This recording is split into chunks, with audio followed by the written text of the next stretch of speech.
morning, everybody. Good morning. I appreciate everybody coming out on a beautiful morning. Hopefully it stays like that. I'm dressed hopefully to Keeneland at some point today. But no, appreciate everybody's time. So the context behind this, prep the seller, remove the contingency, is really to combat a few different things that we're struggling with in the market right now, right? Number one is inventory. And then I think number two is some seller hesitance, which I think those two are closely related, right? So inventory, it's going to help very much our cause if we can get some sellers more motivated to sell. And I think part of the reason why they're hesitant to sell is really not understanding how to navigate the process of getting to the current home to the next home. And then in this market, inserting words like contingencies and things like that. So I think the better a realtor can navigate those conversations, educate the seller, the more comfortable they feel. Number one, I think more listings would come. Number two, it's going to make that process a lot better and more efficient for everybody. So that is the premise. So I won't reiterate this, but ideally as a result, win more listings and gain more credibility with that buyer. So you're going to see, I normally hate PowerPoints, but I do think there's some visuals here that are helpful. So the scenario that I'm going to kind of preface our discussion around, I think is fairly realistic for this market. So we've got a current home. The owners own a $300,000 home. Their current mortgage balance is $150,000. So the current amount of equity they have is $150,000. Real fancy math. The current payment is $1,500, current home. Where are they trying to go? They're trying to step up, so they're trying to move from a $300,000 home to a $500,000 home. I think it's pretty common in today's market, especially for those kind of second or third time home buyers that are sitting in that middle of the market in that 300 range, trying to get into the 500 plus. So that was the kind of scenario that we're going to base our conversation off of. So loans that fit your life, right? What loan products can we use to achieve getting from the first home or the current home to the next home? The contingent offer, a word we all don't like right now, right? So contingent offer is probably the way a lot of sellers would default in their mind, right? I have to sell my current home in order to buy a new home. Which, hey, from a lending perspective, that's perfectly fine. You know, we can incorporate that into our pre-qualification or pre-approval, easy enough. What's the problem there? It's not going to get accepted in this market, right? There's no chance. Unless it's an off-market deal or some kind of an odd deal, you know, a contingent offer is not going to set the seller up to be successful in negotiating. So the contingent offer is probably the way a lot of people would default in their thought process. The light is awesome. Yeah. All right, so considerations. I'm sorry. Some considerations, and this is helpful, I think, even moving forward. Again, the contingent offer is fairly straightforward. The question we would ask the seller, do they think a contingent offer would be accepted? Really, the coordinating of logistics on closing then becomes the biggest conversation there, because you know you have to pay attention to when their current home is closing, because they're going to need the proceeds to buy the new home. So it's really just coordinating logistics, communication between multiple lenders, which, hey, we all know can be fun. Other than that, it's pretty straightforward on the contingent offer. All right, so more options with more control. This is where we're getting into alternatives of ways to approach this. So I call this just a purchase. What does that mean? This is kind of a question. I don't know where this came from, but some people are under the impression they cannot have multiple homes or multiple mortgages at the same time. That's not true. So just a purchase. So the client buys their new home using existing qualifications, meaning they can qualify for their current home and the new home at the same time. Yes, you could have multiple mortgages at the same time. So nothing is done with the current home or the current debt, aka the client does not necessarily need the equity from their current home or the removal of the current mortgage payment from debt to qualify. So they could just simply purchase the new home right now. The implications there, client has the ability to qualify for both of them, obviously. Credit's acceptable, debt to income's acceptable. They have enough liquid reserves to buy that. So this is a solution to make a non-contingent offer. Call that just a purchase. Yes, you're gonna see some very artistic drawings to illustrate certain things in this.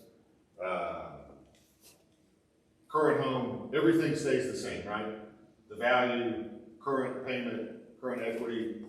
The new home, price is $500,000. We assume they had 10% down. They're getting a new loan of $450,000, and they can qualify for that. All right, so just a purchase, but we can exclude their current payment. So there are specific loan types that would allow, from a qualification perspective, to exclude their current $1,500 mortgage payment.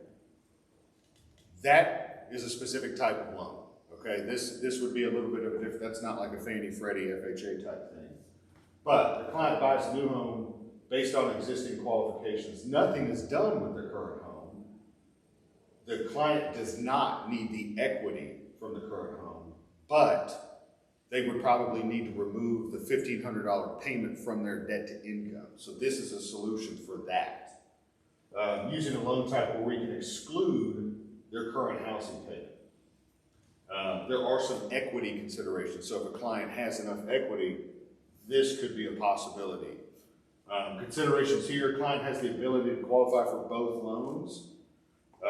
From a credit and reserve standpoint, this is again a solution to make a non-contingent offer. So that's something that a lot of people may not know about, is there are ways to exclude current payments. I did not have a fancy drawing there. Recast. Are you all familiar with the term recast? So recast or reamortization is another word that you'll see. This is another strategy that sellers can use. It is a little bit different. Recasting or reamortizing has been around for a long time. People just may not understand how it works. So what is a recast? So a recast is when a servicer, so this is after a loan closes, recalculates the monthly payment based on the current loan. So after you make a large principal reduction, realistically nothing happens on a loan, right? Unless you request that they recast or reamortize that payment. So we'll get into how they can use this as a strategy here on the next slide. But consideration here, the client has the ability to qualify for both mortgage loans, credit, DTI, enough liquid reserves. This is a non-contingent offer. Why is this beneficial? And if you want to click the next one. So this one, I do think the drawing is relative. Beautiful handwriting. So their current home, right? They have $150,000 worth of equity. After they sell, they're going to net around $130,000, right? Well, remember they have the ability in this scenario to purchase the new home, $500,000. They put 10% down. They have a $450,000 loan, but they want to inject the proceeds that they got from the sale into the new loan, and they want that lower payment. A lot of people think that you would have to refinance in order to do that. It's not true. Certain loan types will allow you to recast. So we close this loan, $450,000. You all list and sell their current home after, because we made a non-contingent offer. They walk away from your closing with $130,000. So they're going to call servicing and say, hey, I want to recast or reamortize my mortgage. They're going to make a principal reduction, aka they're going to pay the loan balance down $130,000. So they're going to have a new balance of $320,000, and then the servicer is going to recalculate the payment based on $320,000. So this, in my opinion, is actually realistic. You see this possibility a lot. Sellers just don't understand that they can do that because they have a bad taste in their mouth if they think they can refinance to do this, which takes extra time, costs extra money. whereas a recast or re-amortization is pretty much just a loan modification. May cost them a few $100. I was gonna say, is there any fee for that? Typically, yes.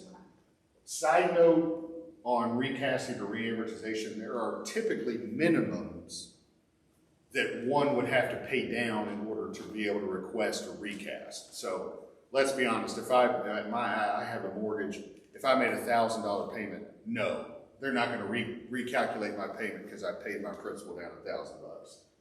Generally, you're going to see that number somewhere around $10,000.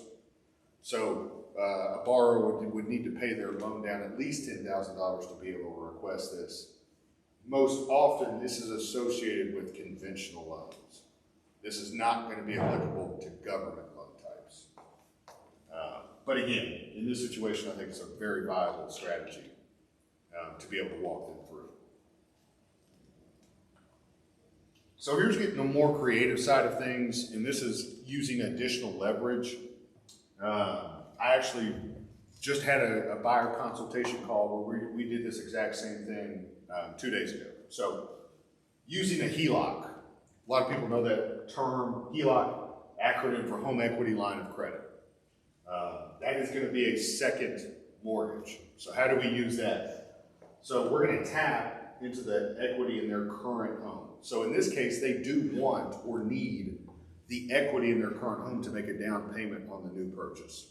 Question is, how do we get that, right? So we know in our example that the client has $150,000 in equity in their current home. Let's say that they want to make a $100,000 down payment, so they apply for a $100,000 HELOC or home equity line of credit. The proceeds from the HELOC are going to be used to make the down payment on the new purchase. So considerations here, obviously, and this is something to listen for as you all are going on listing appointments and things like that. Do we have enough equity to make this viable, right? If a client, has a couple tens of thousands of dollars in equity, may not be a feasible option, right? Although I would say if you bought a home in the last 5 years, let's be honest, you probably got more equity than that right now. So that is something to listen for. Do we have enough equity? And then the client can qualify, got to qualify still, for the current mortgage, the new HELOC, and the new purchase. So that would be more of kind of an underwriting function that we would double check on the front end. Another fancy drawing. So current home, remember, value's $300,000. Their current loan is $150,000. They have $150,000 in equity. Their current payment's $1,500. That is going to stay the same. They're going to apply for a HELOC for $100,000. Let's say it's an interest-only payment at prime. Actually, this was a prime ago. Their payment on the HELOC is about $730 in that example. But they're going to take the $100,000 and use it as a down payment on the new house. Ironically enough, that is exactly 20%, like how that works out. So, purchase price of $500,000, they're putting $100,000 down, they have a new loan of $400,000. Bridge. Again, maybe another more complex avenue to take. Have you all heard the term bridge? So bridge is been around for a long time. It's really a loan type that's designed to be temporary in nature. As corny as it is, we're bridging the gap in time between one thing. So, what are we talking about? So bridge loan is going to be secured by the client's current home, okay? So in this case, we're setting up a bridge loan that is 80% of the value of the new home, okay? So in our example, we're doing a bridge loan of $240,000. Interest-only payment. The current mortgage is consolidated, so this is going to be different than the HELOC, because on the HELOC, you had the first mortgage, the HELOC, and the new. Well, the $1,500 current mortgage payment would be going away in this scenario, so that could be looked at as a positive. The proceeds of $90,000 go towards the new purchase. So it's still another vehicle to access equity, just in a little bit of a different way. So considerations here, again, the solution for a non-contingent offer. The client, again, has enough equity to make this feasible. The current client can qualify for the bridge loan, which is an interest-only payment, plus taxes and insurance, so you still gotta factor those in, and the new purchase. So from a qualification perspective, this looks a little different than the HELOC because you're removing the current mortgage payment that they have on their current home. So, another illustration, current home, same specs, the PITI of $1,500 goes away. They have a bridge loan, again, which we calculated at 80% of their value of their new home. So we have $240,000. 240, again, we paid off their current loan of $150, so they have $90,000 in proceeds that they can then use towards the new purchase. So in this case, purchase price of $500, we're putting $90,000 down, loan amount of $410. So that was running through those pretty quickly. Did all of those make sense? Did that help at all? Shed some light on different ways that we could approach this. So where I think these things are valuable is really, I think, in that initial listing consultation. I mean, if you're listening for key things, it's hesitance of buying it. You know, they know that they want to sell their current home. They know they want to buy a new one. They may be hesitant because they don't know how to do it logistically. That's a key thing to look for. Some qualification things are going to be, I think, number one, based on equity. You're obviously going to have a certain amount of equity in order for these options to be feasible. And that would be the case in any market on the equity thing. But yeah, that's what I got. Can I ask a question about the HELOC? Mm-hmm. So when you use the HELOC, you have the original payment, your new payment on the HELOC, Mm-hmm. and the new payment on the house. Yeah. So that's 3 individual payments. Correct. But then you're going to turn around and sell Correct. the original home. So what does that like interim look like? You know, I feel like people get freaked out about having 3 payments. Sure. So how? Yeah, so playing that out, number one, remember on a HELOC, that a HELOC is a line of credit. Think of it like a big credit card, right? So you're not necessarily liable for a payment until you draw or increase that balance. So that's important. So if I applied for a HELOC today, got approved, got it closed. How long does it take to get it in the works? Depends on who you talk to on the HELOC thing. I would generally say it's going to be similar to a lot of mortgage, a couple weeks, 3 to 4 weeks to close a HELOC, which is why reiterating that preparation's key. If that's a strategy that we're going to employ, then it's important to go ahead and get that done on the front end. Because you can't offer without it, or you could, but then you would then be offer cash if you had it, right? No, No? because the HELOC you're only getting down payment. Okay. But no, you would then be making an offer assuming that we can close the HELOC in time and the new mortgage on time. And I can't close the new mortgage on time unless the HELOC's closed. So it's possible. I would not recommend that personally. But anyway, so if I got a HELOC, I have a HELOC on my current home. It's a 0 balance, so I don't have a payment. So you're only going to be making a payment once it's drawn upon. So to your question, the current mortgage of $1,500 is going to be due on the 1st of every month like it has been. You may have to make a payment in between them buying a new home and you selling their current home, right? The HELOC is going to be similar. They're not going to have a payment due until 30 days after they draw it. Mm-hmm. So if you sell their home quickly, they may not have to have made a payment on the HELOC. Same with the new mortgage. Again, you know, think of skipping a month. If we closed, what is today, April 14th? So if we closed April 14th, you'd skip May, you paid June 1st. So let's be honest, in this market, you could sell a $300,000 house in a couple of days. So ideally, you could structure it where they may only have to make one regular $1,500 payment on their current home. Okay. But yeah, that's just a logistical thing. Good question. Some words to the wise, especially on the HELOC and the bridge. Those types of loans, again, typically I would build in some lag time or some leeway. Those aren't necessarily situations where we want to get into that, hey, you know, hot property, we need to close in 2 weeks. Kind of, those aren't products that would be conducive to. Which again, why planning and preparation is key. Because you can get some of that in place on the front end, especially the HELOC.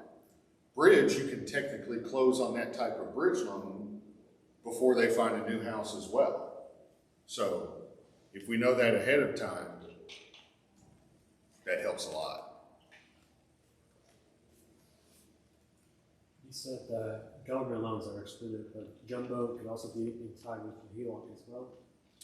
Well, the government loans were typically not going to be involved on the recast. A recast, Yeah. But yeah, so theoretically, all of those principles as far as like contingencies and all that would work on jumbo as well. Government may be a little bit of a different question because they say they had a current FHA loan. You can only have one FHA loan active at the same time. So you couldn't do that on an FHA. VA may be different. Side note on VA, people think you can only have one VA loan at the same time. It's totally incorrect. Actually, depending on that veteran's entitlement, you can have, I think the most I've seen is 6, depending on loan amounts, geographical location, and then that veteran's entitlement. So, key thing, if you have a VA buyer wanting to buy a new house, getting them fully pre-approved on the front end, and I emphasize the word fully, not just a pre-qual, because we can check entitlement, we can do calculations on max loan amount. They may be able to qualify for both simultaneously, not only from like a DTI standpoint, but from a VA standpoint. So they may not have to, make a contingent offer for that reason on VA. What about using a HELOC for senior investment property? Yeah, I think you'll get into that. If you talk to a lot of investors, they're leveraging something, right? Whether that's equity on their current personal residence or whether that's equity on current other rental properties, but absolutely. So like, I'll use myself as an example. I have a $100,000 HELOC on my property that's at a zero balance. If a, master commissioner sale was going on, I could show up, use my HELOC to pay cash for that. And that's, you get into the whole BRRRR thing. That's an easy. That's what I'm saying. So you can use, okay, but it has to be like if it was a $90,000 house or a $100,000 house. You can't offer cash unless you had the amount to cover it. Okay. So if I have a $100,000 HELOC and I'm buying a $100,000 house, I could offer you cash. can offer cash. Okay. Yeah. Not necessarily the same thing in these scenarios because we were buying a $500,000 house. Yes. But you need that close, right? Like, because you can't offer, if you haven't applied for the HELOC yet and you go to offer the cash offer, but you don't have the cash. I would be very hesitant to do that. Yeah, that came up a lot in like the new contract classes of like what that actually means as like readily available cash. I would agree with that, and that's been called under scrutiny for a while, frankly. Which is why I think communication is important in any situation. But then same thing in here is like, what size of down payment, because you all have to put that on the contract. So it's important to know what size of down payment we're using, especially if we're utilizing a leverage point like a HELOC or bridge loan, so we can communicate that accurately to the client, obviously, number one, and then you all. But yes, because in that situation, if you did not have the HELOC available and they called for proof of funds, can't verify it.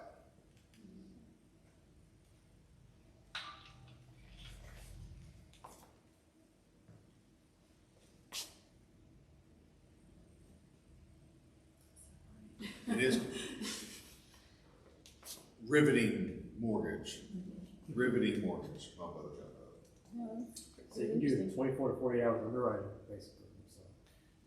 So. Oh, yeah. Turn times right now, frankly, for most lenders should be pretty good, right? Because volume's down. So theoretically, it should be, but yeah. And that's, if you're talking about other ways that I've been successful in kind of helping win offers, I had mentioned just a few minutes ago the full pre-approval thing. So you all who know me know I'm a stickler for details, especially in these types of markets where you're getting uber competitive, multiple offers. It's important to understand the distinction between pre-qualification, pre-approval, and then what an actual pre-approval is. So pre-qualification, the term is really meant to be informal. Pre-approval, I think a lot of the letters that you read say pre-approval. In my opinion, if you ask them if someone with approval authority has looked at the file, 95% of the answers you're going to get is no. So then my question would be, is that an actual pre-approval? My personal opinion, no, it's not. Most lenders will not do, and you can call this multiple different things, a full pre-approval, an actual pre-approval, an underwritten pre-approval. Most lenders won't do that. We do. So that is one way that I've been successful.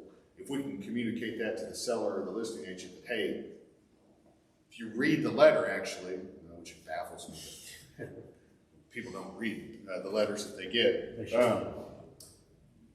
You'll understand that, hey, this has been sent to underwriting, which, number one, should give you some sense of assurance. Nothing's set in stone, obviously, but a little bit more sense of assurance. And in this market, hey, if I have a fully underwritten file, I could potentially close in a couple days or 2 weeks. Because then at that point, realistically, you need appraisal, title, and insurance. Because I've got everything else taken care of. So that could give you a competitive leg up. It's using an actual or full pre-approval. Also good on listings to pay attention to those letters. So then you really don't need to put 30 days for closing. You could probably go under 30 days. If we do that full pre-approval, Yeah, full pre-approval. Absolutely. Yeah. Another strategy that I've seen work. So the mixture is like as competitive as a cash buy, basically. That was the argument, and I made that argument a ton, especially in kind of latter 2020 into 2021 when it was just nuts. If you're getting offered cash in 2 weeks, well, I've got a fully underwritten file, I can close in the same 2 weeks. Pick your poison, are you scared of the appraisal or? Even with the VA and USDA, because those tend to take longer in general. They can say 30 days, but it's never 30 days. It's always like 45 because they're waiting for VA certificate. We're at the VA's mercy, right? I'm a huge advocate for VA. I have a very personal affinity. So the VA thing, I think there are a lot of misconceptions. USDA may be a little different. I will give you that one. USDA, and that's because if nothing else, when a file is cleared to close, some lenders won't tell you this. When a file is cleared to close with USDA, it then has to go to USDA. Then you are at the mercy of USDA's turn times to review it. So there is some truth to that. 30 days on the USDA, especially if you're working with a lender who's not savvy in that USDA market, toss up on that one. FHA and VA, I would probably disagree because I can do a fully underwritten pre-approval on FHA and VA. I closed a VA loan with appraisal, obviously, like 15 days, because I can pull the COE up front. For me, I honestly, I don't love giving any kind of indication to that veteran until I pull the COE, because there's a few things that go into it. So I won't issue a letter unless I know that that veteran is eligible. So we pull the COE and all that stuff up front. A misconception on the VA appraisal stuff. VA appraisals, we can talk about, the differences in scrutiny on certain things, peeling paint, windows, handrails, stuff like that. But the good thing on VA is they do or are held to a little bit of a higher standard as far as time frame goes, because that VA appraiser has to pick that order up and get it back within a certain time frame, within 10 days. And you know that. That's not necessarily the case with conventional or FHA. Only listing agents would consider VA loans. If Have a handful that it's so hard. If you all run into that, even if it's not my file, just let me talk to you. That's one of my biggest pet peeves, Same. is because there are so many misconceptions around, especially VA, which I think is a shame. Good ass loan. It's a good loan type, and if you want me to dork out on statistics, VA loan actually has a higher close rate than conventional FHA or USDA. They have a higher credit score. There was an interview that the NAR president did with the interim Veterans Affairs Director, I want to say at the end of 21 or 22, if I find it, I'll send it to you all, but walking through the misconceptions. And that was the president of NAR. So it is a really good loan type. And especially, like to your point, if you get a full pre-approval on that, I'd put that up against anything. Now, as far as like with the VA certificates, because aren't they only allowed to have, you said that they could have multiple VA loans? They can. Okay. Now, it still has to be owner occupied. Okay. So if they live in a current home that they bought using a VA loan, and then they say, hey, I'm gonna move away from here, I'm gonna buy this other one as my principal residence and move into it, they can do that. Okay. They could not have a VA loan to say, hey, I can't use my VA entitlement to buy an investment property. They cannot do that. But they can have multiple VA loans at the same time. The reason being is I have a deal right now where the buyers, it wasn't the sellers, but the buyers sold a property recently, and they're renting and they're purchasing our listing, and there's an issue with the VA certificate because I'm not sure. Like it's really complicated. I'm like, what is going on? So they've delayed it we're at 30 days right now, but they still need like a few more weeks. Weeks? Yeah, because this one they were saying we're at the VA university. It's just it's snail mail. We're waiting on them to get the certificate. So I'm like, So theoretically, that I don't want to say that makes sense because of the time frame.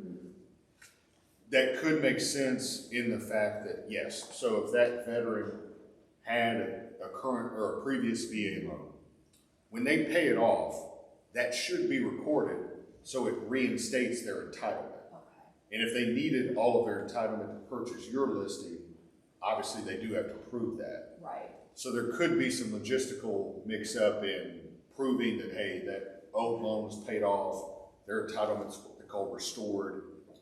So there could be, I don't love the time frame on that still. I also don't love this, get me off of my rants. I don't love the fact that that wasn't caught before then. Because the lender said that they could close in 25 days, and it didn't happen. But it had to do with that certificate. See, and I would have pulled the COE or certificate of eligibility up front. Don't love the time frame, but it makes sense that they may have to prove that the entitlement's been restored. Yes. Regarding full pre-approval, how long Yeah. would that take? A couple days, you think? Yeah. Underwriting turn times maybe not as aggressive as a purchase, Yeah. but application, and I tend, the way myself and my team works is when we get an application, we'll do an initial review and we'll ask the client for the documentation or clarifications that we need anyway. And then if we do go down the path of the full pre-approval, that does entail getting certain documentation that we may not always ask for, or some VOEs, verifications, COEs. We would have to have that to send it for full pre-approval.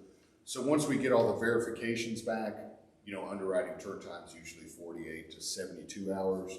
So it could take a couple days or a week, but in my opinion, it's worth it. Like I tell people, we don't charge for it. I don't collect any fees on the front end to do a full pre-approval. So I kind of tell people, why not, kind of thing. Take some extra time and do it. Also have another question. So I have, a lot of my students business, Sure. and so they don't pay themselves anything. Yeah. So can you go off P&Ls and stuff like that, just cash flow in their business? Depends on the loan type. Okay. So I've, you know, for those of you who don't know me, I came from the banking world and cut my teeth on commercial lending. So like sifting through tax returns and doing all that, it's where I learned, so I love it.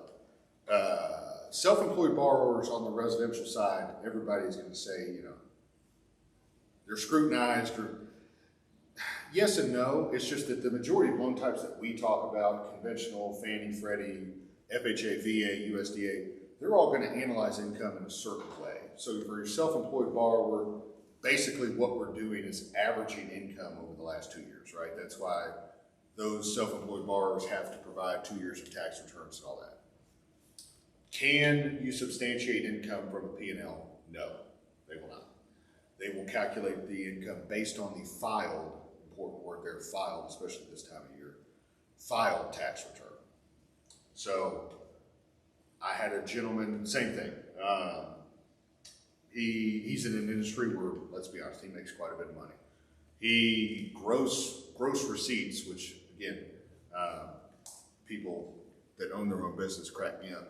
Gross receipts is not necessarily your net income, brother. We had to have that conversation. So gross, I want to say he grossed almost $200,000. You know what his net income was?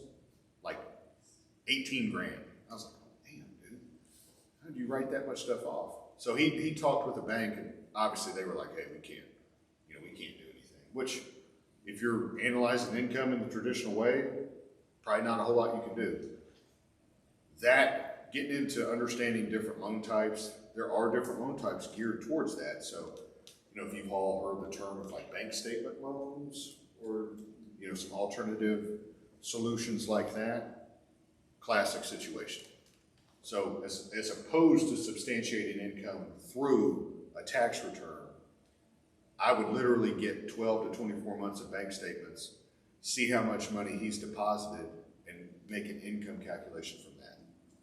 So that guy that some bank told him that, you know, he couldn't buy for a number of years, I think I was able to use like almost $15,000 as qualifying income monthly from bank statements. So that's going to fall in the non-QM category. You know, being upfront and honest. Non-QM is a different ballgame. There is no low down payment option for non-QM. Credit's still going to be important. And that's a little bit, you know, those loan types get into a little bit of specificity. So doing due diligence on the front end and then understanding that, hey, we're at the mercy of some alternative underwriting is important. But those are solutions that I've used quite a few times for self-employed borrowers who, on a conventional loan, there's not a whole lot of arguing room we have. If the tax returns look a certain way, there's only so much we can do. So then, if an in-house like lender at a bank or something, if they won't do it, non-QM is the best solution in my opinion. But it is possible. There's just more steps. Not even necessarily more steps. Okay. I mean, you know, from a kind of a philosophical, same thing, right? You know, you're still getting credit. That's all the same. You're not having to get tax returns, pay stubs, W-2s, any of that stuff. So as opposed to that, we're just getting bank statements. Now, a lot more bank statements. But, you know, we can send those in to have the bank statements analyzed on the front end to see what that income would look like. So it's not really more steps, just different steps.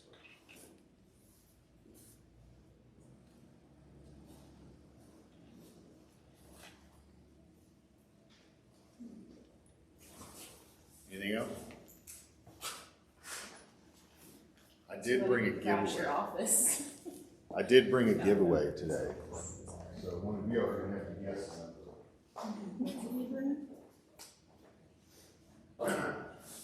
So because pickleball has made its way into the Mainstream. gosh, right? Still haven't. Actually,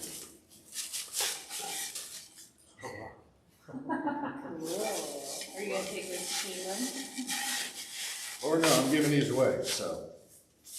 Amanda, do you want to participate? Wait, what? Do you want to participate in this? No, I'm Guessing good. a number? I'm good. Okay. Thank you. All right, so you four are gonna have to guess a number between 1 and 100. Oh, that's it? 50. 55. 74. 33. It's 87. Damn, I was gonna go It's with. my birth year. You indication like There you go, Phil. alive. Play pickleball. I will, thank you. But no, guys, if you need anything, Thank you. don't hesitate.